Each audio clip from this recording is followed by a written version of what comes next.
mu bagabo bavuga ari kumvikana hano mu karere ka East Africa, akaba ari umusirikare ukomeye ku buryo inyenyeri zimutambirije ku rutugu zimwemerera kwitwa general. Ni umugabo ufite ijambo rikomeye mu butegetsi bw'akarere ndetse n'igihugu cye, akaba umuhungu wa perezida w'igihugu cya Uganda ndetse ni nawe mugaba w'ingabo z'iki gihugu, General Muhoozi Kainerugaba, umugabo uzwiho gutanga ibitekerezo atitangiriye itama ku rubuga rwa X, iyi yahoze yitwa Twitter, bitewe n'uburyo atanga ibitekerezo yisanzuye ku rukuta rwe rwa X. Abenshi bavuga ko General Muhoozi Kainerugaba aba adakomeje, abandi bakavuga ko azi gutebya cyane, kuko hagati ye n'abandi banyapolitike baba bafite ijambo rikomeye mu butegetsi bw'ibihugu byabo, usanga harimo itandukaniro rikomeye mu mikoreshereze y'imbuga nkoranyambaga zabo. Ibi bitekerezo atanga rero yifashishije urukuta rwe rwa X, harimo inshuro nyinshi yakunze kugaruka ku mukobwa w'umunyarwandakazi, akaba ari Miss Mutesi, umukobwa wegukanye ikamba ry'ubwiza rya nyampinga w'u Rwanda mu mwaka w'2016.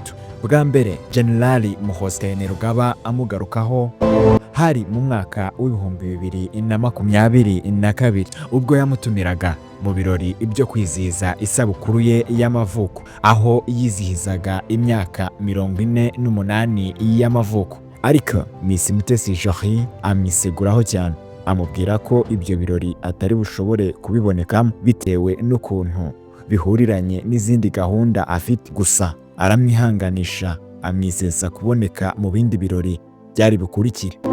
General Muhoozi utagira ipfana kandi yongeye kumugarukaho ejo bundi mu kwezi kwa gatanu mu mwaka w'2025, aho yavugaga ku bwiza budasanzwe bwa Miss Mutesi.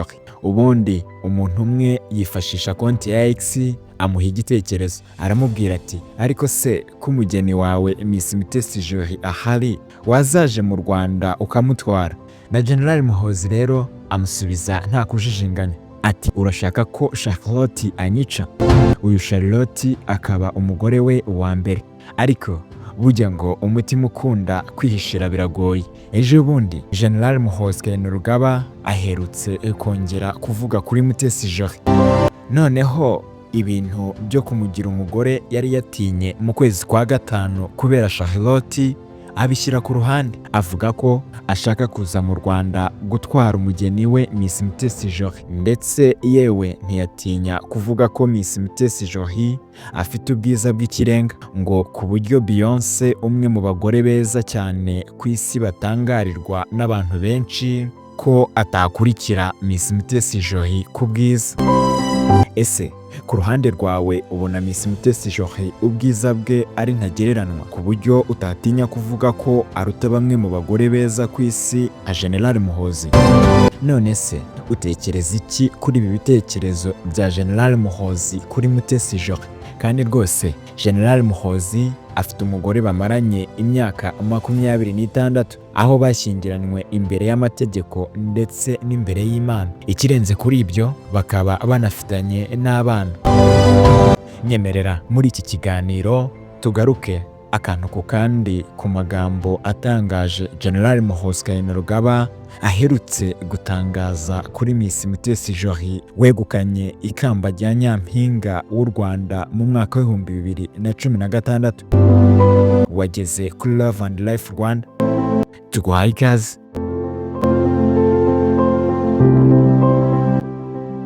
Nyemerera dutangirire aho General Muhoozi Kainerugaba yongeye kwigaragaza ku mbuga nkoranyambaga yandika ubutumwa bwateye benshi urujijo, aho yahaye gasopo abantu bakunze kwibasira Miss Mutesi, aho yagaragaje ko ntawemerewe kuvuga kuri uyu mukobwa.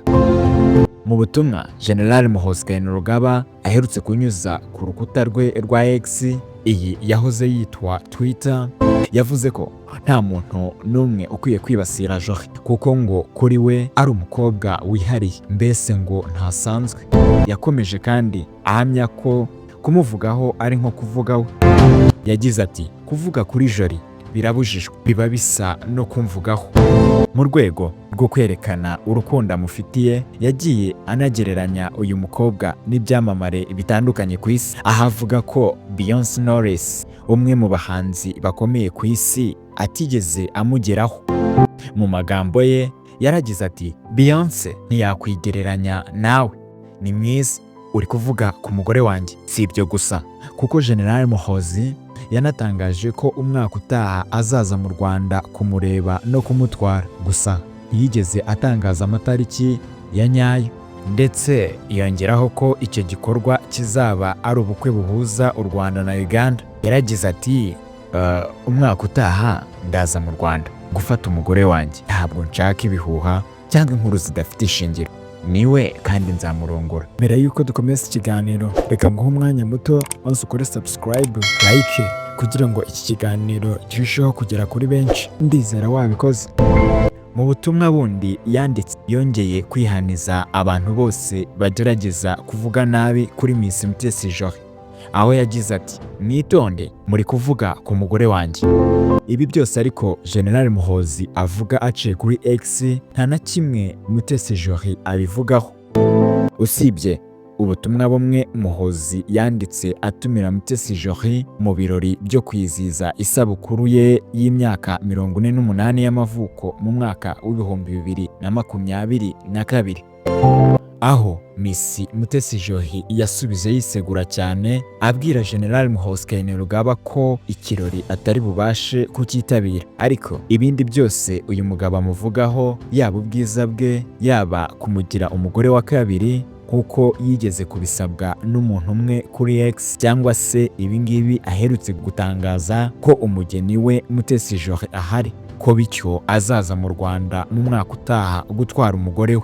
Ibyo we yita ubukwe bw'ibihugu byombi, yaba igihugu cya Uganda avukamo ndetse n'igihugu cy'u Rwanda gikomokamo Miss Mutesi. Ibihugu n'ubundi bisanzwe bibanye neza, ariko nyine nk'uko Gen Muhoozi Kainerugaba abivuga, aramutse akuye umugeni mu Rwanda, noneho umubano waba mwiza inshuro nyinshi zikubye, cyane ko ibihugu byombi byaba bishyingiranye kandi mu nzego zo hejuru. Nubwo ariko Gen Muhoozi avuga ibi byose kuri Mutesi Jolly, amutaka ubwiza, nta kintu na kimwe uyu mwari ajya abivugaho.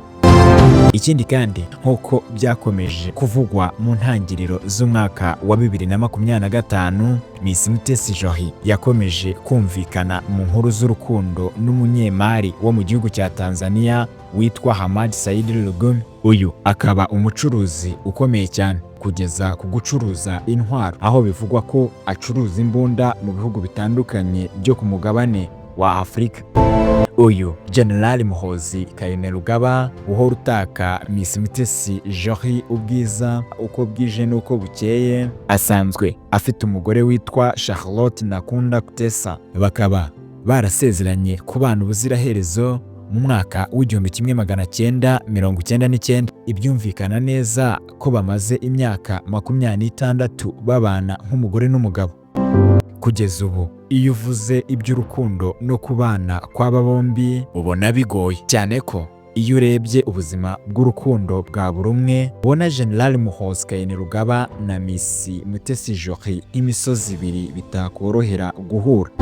Turagushimira wowe udahwema kubana natwe mu biganiro byacu bya buri munsi, kandi dusaba wowe ubonye bwa mbere iki kiganiro gukora subscribe, like ndetse na comment. Kandi rwose nimba wifuza kujya ubana natwe muri ibi biganiro, urasabwa kwiyandikisha kuri iyi channel kugira ngo uzajye uhora ubana natwe mu biganiro byacu tugutegurira. Ukora subscribe, naho ubutaha.